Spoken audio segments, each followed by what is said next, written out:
Halo, perkenalkan nama saya Angela. Nama saya Nadia Nur Arafah.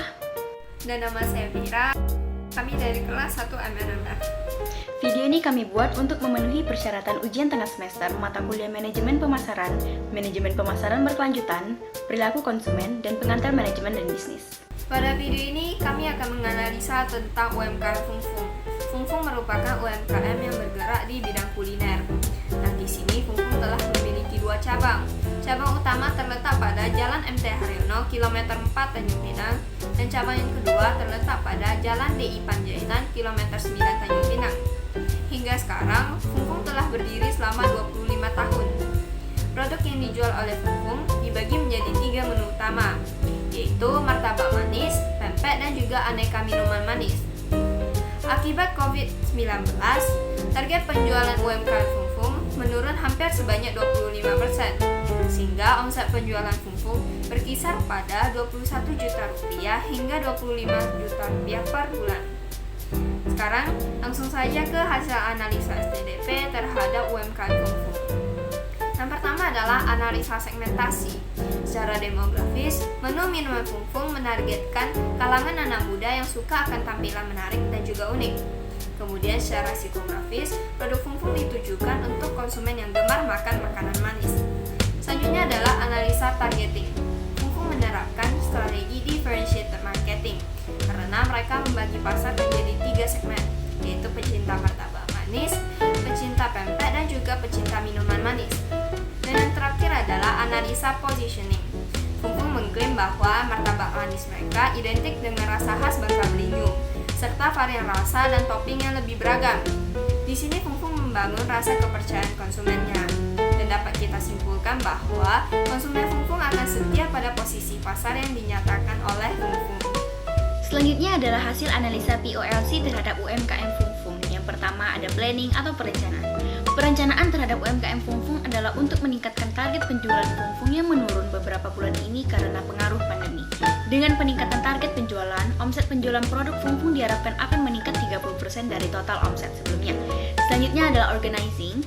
Seperti yang kita tahu, tiap UMKM pasti memiliki orang yang mempunyai tugas dan tanggung jawab yang berbeda, termasuk UMKM ini.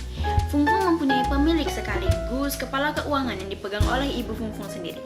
Beliau merupakan orang yang mendirikan UMKM ini sekaligus orang yang memproduksi makanan di Fungfung. Kemudian ada kepala SDM dan humas yang dipegang oleh anak laki-laki Ibu Fungfung. Beliau melakukan penyeleksian, evaluasi karyawan, menjawab pertanyaan pembeli seputar menu di Fungfung, serta mendengar keluhan dan tanggapan pembeli mengenai produk dan pelayanan di Fungfung. Yang ketiga ada leading atau kepemimpinan. Ibu Fungfung dan anaknya merupakan pemimpin dalam UMKM ini. Mereka bekerja sama dengan karyawan lainnya untuk mencapai tujuan. Dan yang terakhir adalah controlling atau pengendalian dan pengawasan.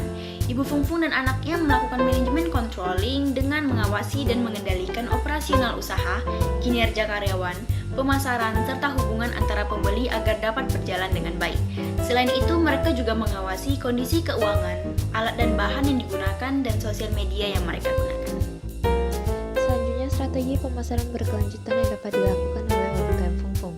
Fungfung dapat menerapkan strategi dalam upaya meminimalisir penggunaan kemasan kertas dan plastik dengan melakukan program di mana setiap pembelian yang menggunakan tanpa bekal dan butuh minuman sendiri, maka akan mendapatkan 1 cap dalam kuponnya. Setiap pengumpulan 10 cap dalam kupon, maka pembeli akan mendapatkan 1 martabak gratis dengan varian rasa dan topping sesuai dengan keinginan pembeli. Hal ini dapat meningkatkan penjualan, mengurangi pengeluaran, dan meminimalisir hasil produksi sampah. Selain itu, Fungfung juga dapat meminimalisir penggunaan gas dengan cara memperhitungkan penggunaan gas untuk pembuatan per martabak. Dengan cara memperkirakan berapa banyak tabung gas yang perlu dibeli per bulannya, ia dapat mencegah terjadinya pemborosan gas. Dalam proses produksi, Fungfung tidak menggunakan bahan yang berstatus langka. Dengan begitu, ia tidak menyebabkan degradasi alam. Dalam proses produksi juga, ia menggunakan LPG bright gas dibandingkan LPG 3 kilo yang harganya lebih murah. Dikarenakan ia mengerti bahwa LPG 3 kilo jumlahnya terbatas, secara tidak langsung ia telah membantu masyarakat yang berkesulitan ekonomi dengan tidak menggunakan LPG 3 kilo.